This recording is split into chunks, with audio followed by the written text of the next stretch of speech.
Time to put this content out and feed the viewers. Feed the viewers, they're hungry. Alright, I got something for them. Oh, by the way, hello viewers. Mornings and good afternoon.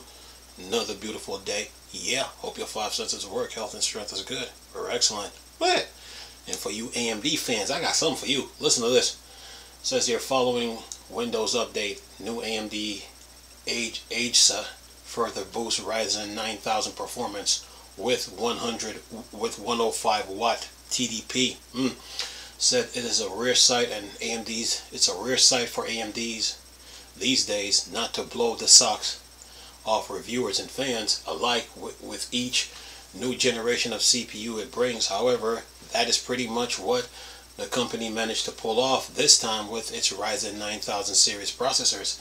AMD promises around 16% IPC instructions per clock cycle boost with its Zen 5 micro architecture that powers the Ryzen 9000. However, upon lifting the review embargoes, the tech media and fans were left rather unimpressed. Compared to the previous launches, Zen 5 performance gain were just about okayish, especially on Windows. The only redeeming factor is that they were not too expensive and they seem to be dropping in price already. AMD blames Windows optimization, or rather the lack of thereof, and promised a performance patch soon. In the meantime, the hidden Windows administrator account could help work around the issue. Then it says, following the announcement, testing revealed that Windows 11 24 H2 worth of patch was supposed to land showed a very impressive 11% average performance boost when gaming. However, later this patch was introduced to 23H2 PC as well via preview update that will land next month, patch Tuesday. It says, aside from the Windows, a new firmware was also promised that would add an option to bump up the TDP of the Ryzen 9000X series SKU from 65 watts to 105 watts. This extra power headroom should help sustain higher performance for longer. And then it says MSI has become the first motherboard vendor to release the new Agesa AMD generic encapsulated software architecture firmware. As you can see in the screenshot above, there is a new option to enable TDP to 105 after you install the new AMD Agesa BIOS and PI platform initialization 1.2.0.1 update. The company says the Cinebench R23 sees 13% performance uplift on the octa-core Ryzen 9700X. With this new update in terms of multi-core performance, though, nothing has been said about the single-core / thread game. Ryzen 9600X owner should also see a decent improvement. And then it says MSI has also provided a list of motherboard models where the new firmware is available. And then they have the MEG X670E Godlike, MPG B650 Carbon Wi-Fi, MEG X670E Ace, MP B650 Edge Wi-Fi, MPG X670E Carbon Wi-Fi, MAG B650 what's that Tomahawk Wi-Fi, and 670E Tomahawk Wi-Fi, and then it's 650M motor Wi-Fi / MAG B650 motor, and then or mortar, and then it says X67E Gaming Pulse Wi-Fi, B650M Gaming Pulse Wi-Fi, and Pro B650P Wi-Fi. You can find the MSI announcement post here on its official website.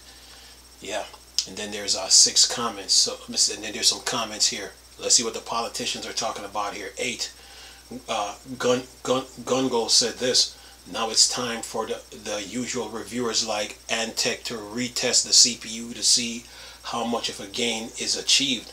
Then Major Tom said this. Major Tom 1981 said this.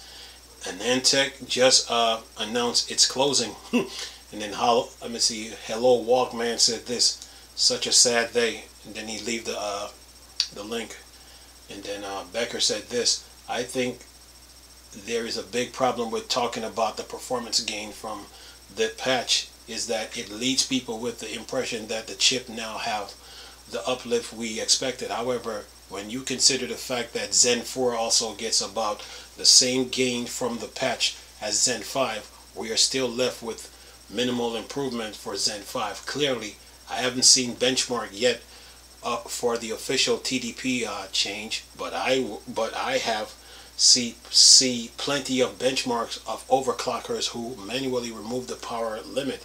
They show there is some amount of headroom, but not enough to save Zen 5.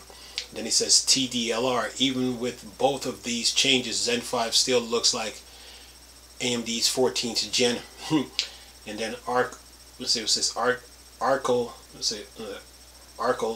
says this, AMD has not AMD has not oxidation problem unlike Intel 4th gen. And then Becker comes back and then he says this, the world isn't red versus blue. I feel like I triggered you. He isn't on my side. Reaction. I am not taking sides at all, just pointing out the facts. I have multiple AMD Intel systems.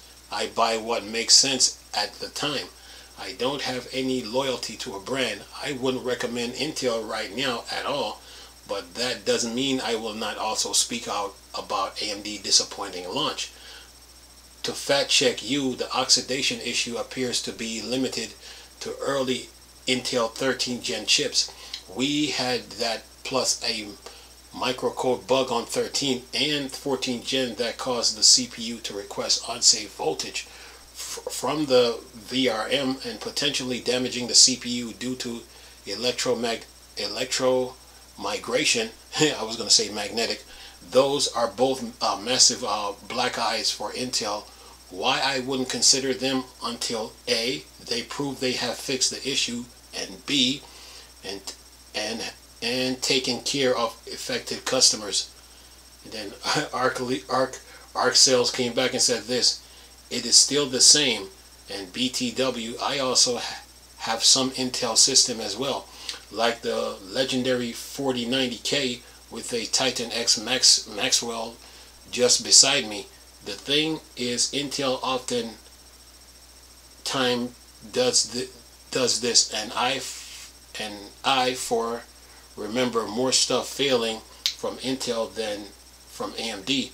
Comparing them both as you did for this particular scenario is biased. Then Becker comes back. One last comment. Becker said, I think you misunderstand my comparison, which is my fault for not explaining it better. I was not comparing the recent Intel stability issues to AMD. I was comparing 14th gen disappointing launch to Zen 5 disappointing launch. I was simply pointing out that both vendors released new chips with almost no performance gain.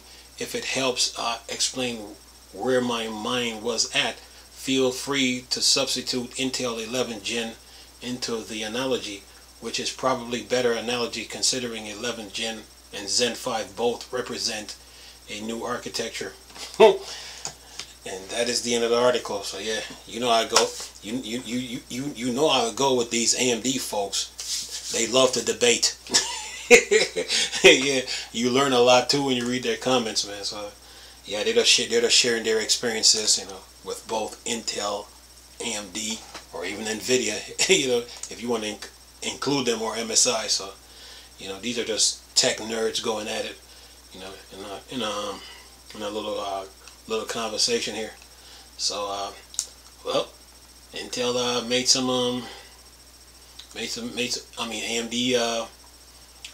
made some improvements, and 105 TDP it is. So yeah, that should help. Now in this article it talks about a Nantec. So we'll see what they say when they do their benchmark tests and see what they come up with. But other than that, man, yeah, AMD is on it. Now it says here MSI provide a list of motherboard models where the firmware is available.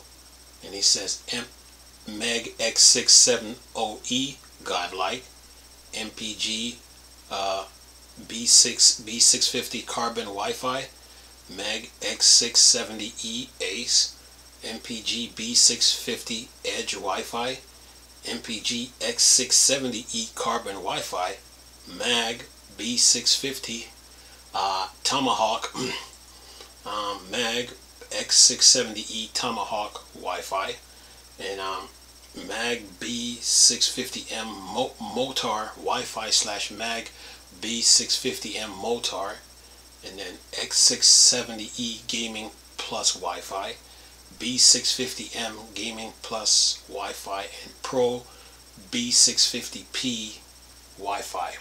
And I'll leave the link in the description box. So that should help you AMD fans for now. Told you I got you covered, man. Got to stay consistent with this. But anyway, love doing this, by the way.